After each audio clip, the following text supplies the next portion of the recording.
Assalamualaikum warahmatullahi wabarakatuh. Saya yang bernama Rosid, kelas 5C, Prodi PGSD, akan menerangkan tentang teknik penilaian tugas dari Ibu Kiki. Teknik penilaian tes dan non-tes. Pengertian tes menurut Anna Anasci dalam karya tulisnya berjudul Psychological Testing. Yang dimaksud dengan tes adalah alat pengukur yang mempunyai standar yang objektif sehingga dapat digunakan secara meluas serta dapat betul-betul digunakan untuk mengukur dan membandingkan keadaan psikis atau tingkah laku individu. Jenis-jenis tes yang pertama, tes tertulis. Tes tertulis pada umumnya tidak bisa digunakan secara efektif untuk mengevaluasi keterampilan psikomotorik siswa, akan tetapi tes tertulis dapat mengevaluasi prinsip-prinsip yang menyertai keterampilan termasuk keterampilan kognitif, afektif, dan psikomotorik. A. Tes subjektif. Pada umumnya berbentuk esai atau uraian. Tes bentuk esai adalah sejenis tes kemajuan belajar yang memerlukan jawaban yang bersifat pembahasan atau uraian kata-kata. B. Tes objektif. Bentuk tes yang mengandung kemungkinan jawaban atau respon yang harus dipilih oleh peserta didik. Secara umum ada 3 bentuk tes objektif, yaitu A. Tipe benar-salah, B. Tipe menjodohkan, C. Tipe pilihan ganda. 2. Tes lisan. Tes yang menuntut jawaban dari peserta didik dalam bentuk lisan. Peserta didik akan mengucapkan jawaban dengan kata-katanya sendiri sesuai dengan pertanyaan atau perintah yang diberikan. 3. Tes perbuatan atau tes praktik adalah tes yang menuntut jawaban peserta didik dalam bentuk perilaku, tindakan, atau perbuatan. Kegunaan tes. Yang pertama, tes seleksi. Bermanfaat untuk mengukur kemampuan dasar yang dimiliki peserta didik, yang mana kemampuan tersebut dapat digunakan untuk meramalkan kemampuan peserta didik sehingga untuk kedepannya dia bisa dibimbing atau diarahkan ke jurusan yang sesuai dengan kemampuannya. 2. Tes formatif.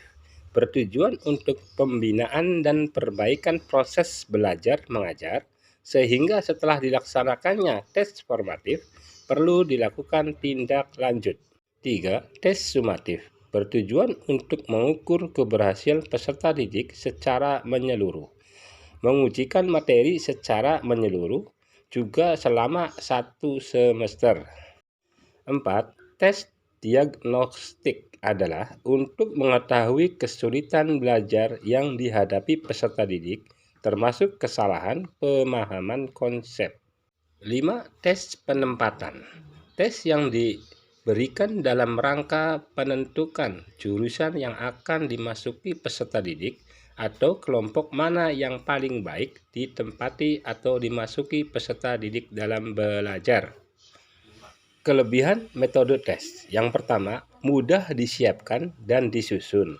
Yang kedua, mendorong peserta didik untuk berani mengemukakan pendapat serta menyusun kata dalam bentuk kalimat. Yang ketiga, dapat mengetahui sejauh mana siswa mendalami sesuatu masalah yang diteskan. Kekurangan metode tes. Yang pertama, penilaian hanya berfokus pada aspek kognitif.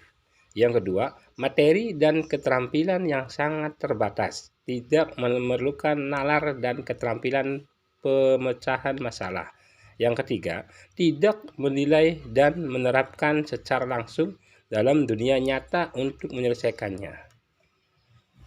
Pengertian non-tes. Teknik non-tes adalah cara penilaian hasil belajar peserta didik yang dilakukan tanpa menguji peserta didik, tetapi dengan melakukan pengamalan secara sistematis. Teknik penilaian ini umumnya untuk menilai kepribadian anak secara menyeluruh, meliputi sikap, tingkah laku, sifat, sikap sosial, dan lain-lain. Jenis-jenis non-tes. Yang pertama, observasi. Suatu proses pengamatan dan pencatatan secara sistematis, logis, objektif, dan rasional.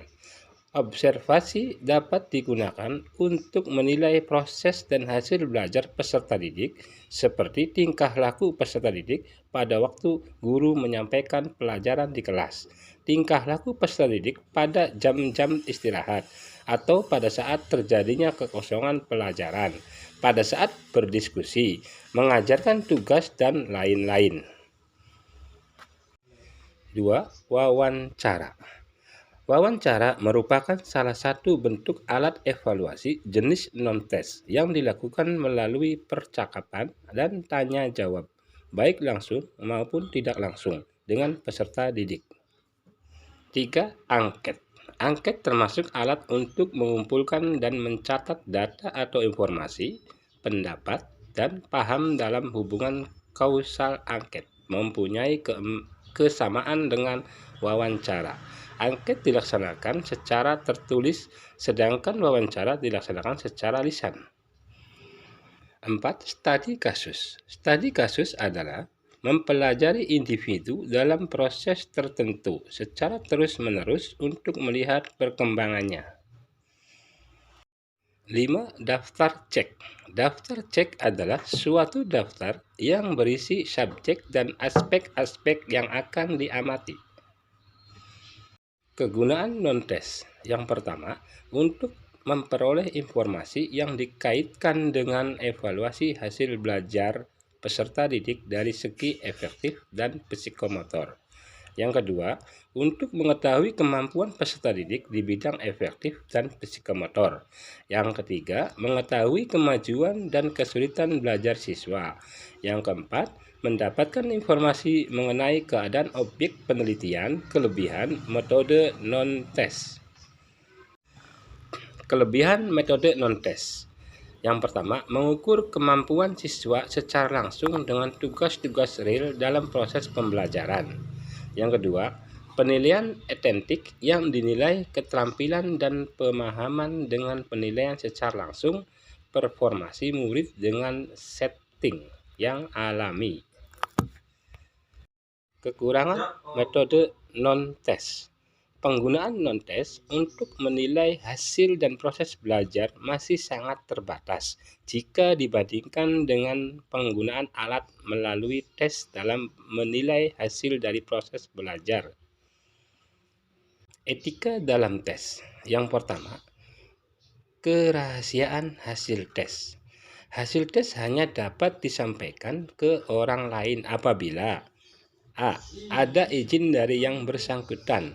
B. Ada tanda-tanda yang jelas bahwa hasil tes tersebut menunjukkan gejala yang membahayakan dirinya atau orang lain. 2. Keamanan tes. Merupakan alat pengukur yang hanya dapat digunakan secara profesional. Dengan demikian, maka tes tidak dapat digunakan di luar batas-batas yang ditentukan oleh profesionalisme pekerjaan guru. Dengan demikian, maka setiap pendidik harus dapat menjamin kemampuan tes baik sebelum maupun sesudah digunakan. Presentasi saya tentang teknik penilaian, kurang dan lebihnya saya mohon maaf. Saya akhiri. Assalamualaikum warahmatullahi wabarakatuh.